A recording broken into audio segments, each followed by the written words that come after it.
Okay. I have a question for Dr. Taylor. We had a very interesting talk in our breakout group yesterday about marijuana and its use for pain. And I'm glad I got a rise out of you. Some patients said that the regular marijuana, I guess by pill, really didn't do any good at all. And one of the patients in our group said that she really does smoke marijuana every day combined with baclofen, and it really helps her a lot. I did ask her about addiction, and she kind of rolled her eyes a little bit, but I was wondering what you thought about this. You know, being pediatric rehabilitation. She could lose her license. I sure could, and I have not had any experience, to tell you the truth, with cannabinoids and usage and pain, but I mean, definitely it's been cited in the literature quite a bit, and it is efficacious for some people. I don't know where that person resides, but in some states, it's even, I think even in New Mexico recently, it's been approved for use in pain, especially for patients who have oncology issues. It's been approved. So your question to me is how I feel about it? Or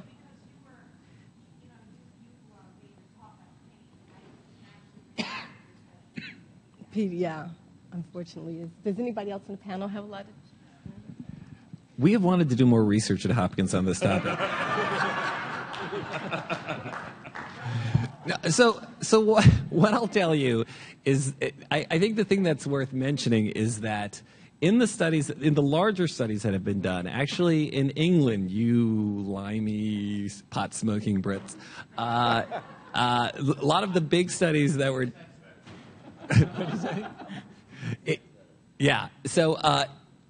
there were some very interesting results, I think, that were informative. One was that the spasticity itself, as judged by the clinicians, was not appreciably better. However, subjectively, the patient said it was a lot better. And no, it's not as bad as it sounds. And their actual objective evaluations in terms of their function was better. And what I thought was very provocative is that they had fewer MS exacerbations by far. So that was a very small study. It wasn't powered to look at that, but we know the endocannabinoid, the receptors for THC, for pot, the active ingredient, reside on immune cells, and I think it really legitimately needs to be studied. I think there are some patients, for some reason they tend to be Dr. Kerr's patient, who find a lot of benefit. So you might speak to the benefit you've had, who have found a lot of benefit when other things have failed. But the most important thing I would say is if you're going to go that route, you need to be responsible about it. So people want to have their cake and, eat it too. And the studies that were done, people were not driving. Okay, you're not allowed to, be in these studies or be treating yourself with marijuana and driving. You're exposing yourself to all sorts of risks legally, and so this has to be done responsibly. It does have cognitive effects. People do get this apathy syndrome. So I wouldn't do it willy-nilly. However, I think it's an area that, in my opinion, deserves study, not just at Hopkins.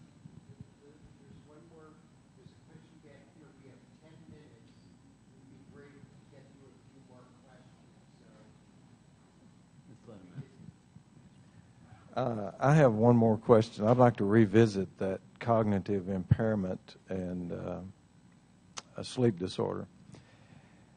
I have problems with spasms, and so I take Neurontin and baclofen and tizanidine, but they seem to, when it wears off, I either wake up or I'm not sure what's going on, but then I can't sleep for 2 or 3 more hours, and so I end up rarely ever getting 8 hours sleep.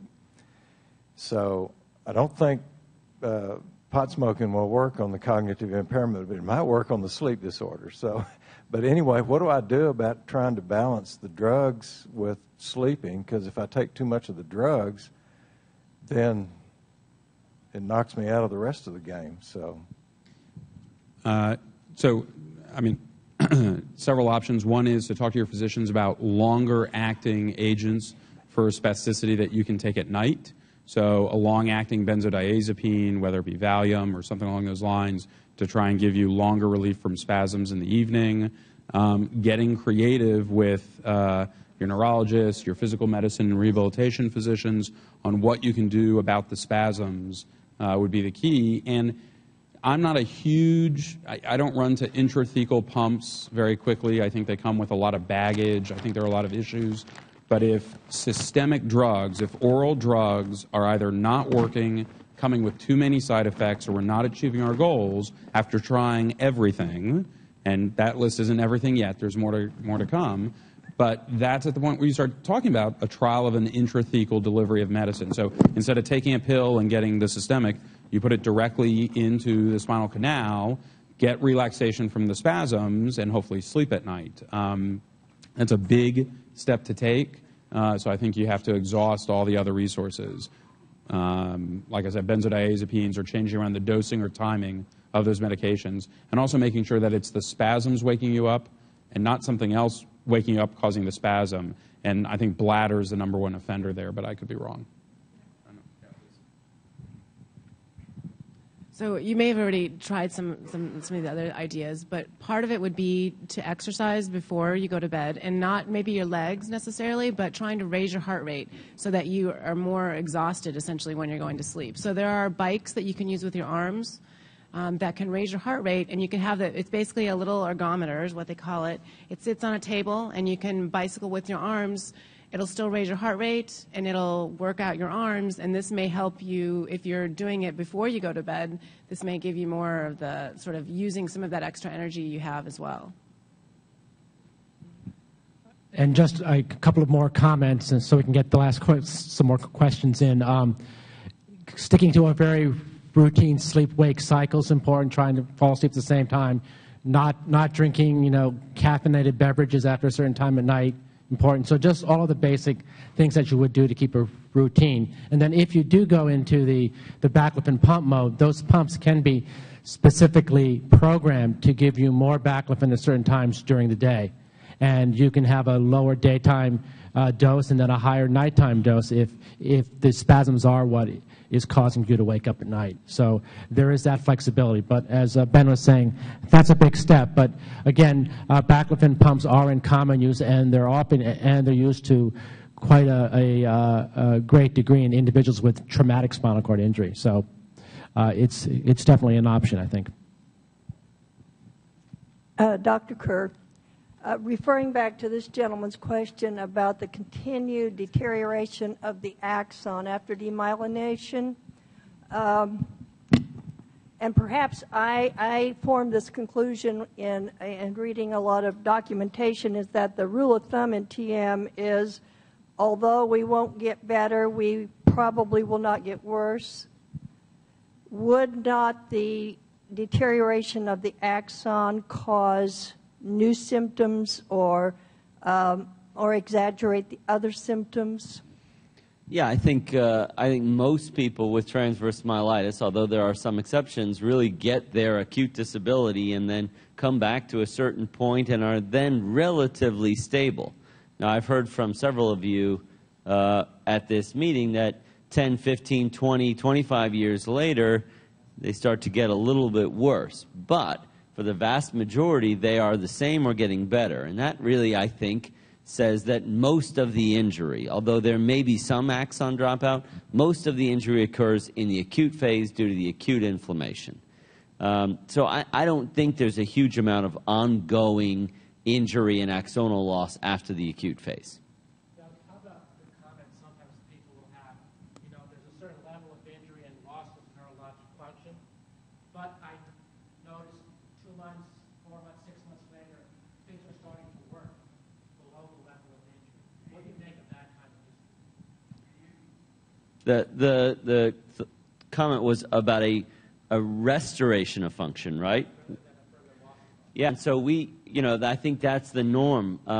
In most people, they recover some functions, a little bit spotty at first, maybe a little sensation, maybe even that sensation is uncomfortable at first, maybe not always reproducible. And bowel may come back differently from bladder, from motor, from sensory.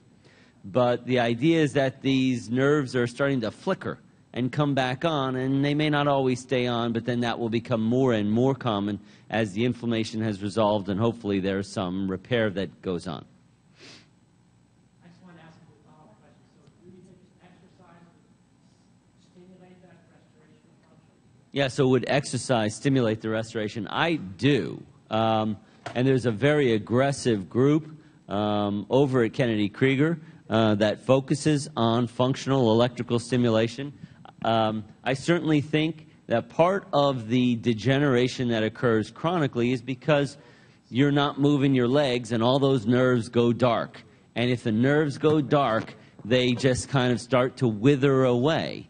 And so the forced activity, I think, is important in keeping them up and stimulating new synapses to form and to modulate. So I think that's a very important part of the rehab process. You know, I think some people will focus on passive range of motion only, where a therapist or somebody is moving your leg passively. Well, that's not it. I think active range of motion and active participation in rehab is critical if it's at all possible. Just another question. What about the window? Is there a window of cutoff? What about the window of recovery? We don't know this for sure. My experience is that in adults it certainly goes for 18 months, and that's not a hard and fast cutoff, but that recovery continues. And some people, you've told me this here this weekend, are continuing to recover even beyond that. But as a general principle, I think that helps. In kids, boy, I don't think there is a window. I don't think that window closes. I think kids continue to recover for much longer periods of time. The pediatric spinal cord is much more able to repair itself on an ongoing basis.